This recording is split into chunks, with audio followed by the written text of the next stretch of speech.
They won't show up with a warning. They won't look like villains.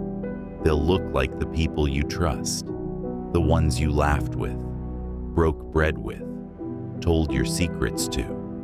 They'll blend in, act like they believe in you, even offer a helping hand, just long enough to know what you're building and exactly where to strike when you're not looking. These aren't the enemies that come at you in the open. These are the ones that creep behind your confidence, the ones that pat your back while quietly praying for your fall. They don't carry weapons, they carry doubt. They don't shout, they whisper, and they always come wearing a smile. They'll say things like, "I'm just trying to be realistic. Don't get your hopes up too much. I just don't want you to be disappointed." But that's not love. That's not support. That's fear, wearing a mask of concern. Because here's what they'll never say out loud. They're terrified of your growth. They're haunted by the idea that you might actually make it. Because if you do, it makes their excuses look smaller, their comfort zones feel colder, and their lack of effort impossible to defend. See, some people don't hate you. They hate the reflection of themselves when they stand next to your ambition. You ever notice how certain people change when you start evolving? They were cool with you when you were struggling, small, predictable.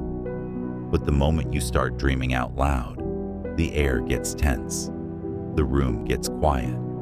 You start to feel watched, not supported, because your wins make their stagnation obvious.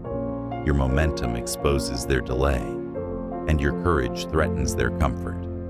You want to know who's really in your corner? Start changing, start improving, start moving different. Then watch. Watch who fades, watch who gets cold, watch who throws shade in the form of jokes and sarcasm. Oh, look at you, Mr. Big Time now. You've changed. Don't forget where you came from. Number you didn't forget. You remembered too well. You remembered the pain, the hunger, the fake love, the empty promises, and you decided never to live in that space again. That's not arrogance. That's survival. That's what happens when you've been broken by people you trusted and rebuilt yourself with the pieces they tried to shatter. Enemies in disguise don't knock at your door. They sit at your table. They toast to your wins while secretly hoping it's your last. They nod in public and scheme in private. They give compliments with sharp edges. That's impressive for someone like you. I didn't think you had it in you. Pay attention to those statements, the ones that sound nice, but feel off. They're not random. They're calibrated, crafted to confuse, to make you question your worth, just enough to pull you back down, because they know they can't compete with your effort.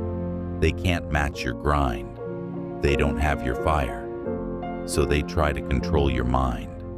And if they can't, they'll isolate you, lie about you, twist your words, and play the victim when you finally walk away. You'll become fake, too good, selfish. Nah, you just stopped feeding hands that never clapped for you. And that makes people uncomfortable, because your boundaries shine a spotlight on their manipulation, and your healing ruins the power they had when you were broken. Here's what you need to remember. Real ones don't flinch at your success. They push you higher. They clap loud.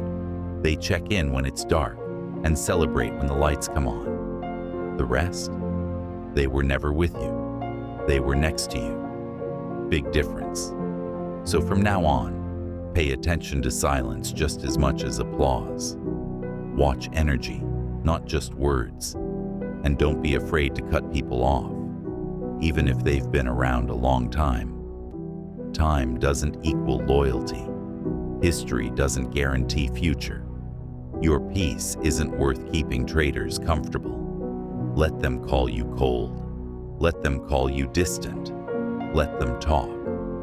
You don't owe explanations to people who only showed up when it was convenient. You owe yourself clarity, focus, and the freedom to grow without looking over your shoulder. The enemy doesn't always wear a mask. Sometimes it wears a familiar face. Sometimes it knows your middle name. Sometimes it helped you through dark times, only to drag you back in when you started reaching for light. You don't need more friends. You need real ones. You need solid, silent loyalty. The kind that doesn't flinch under pressure. The kind that protects your name when you're not in the room. Cut the snakes. Burn the bridges if you have to. Protect your energy like your life depends on it. Because it does.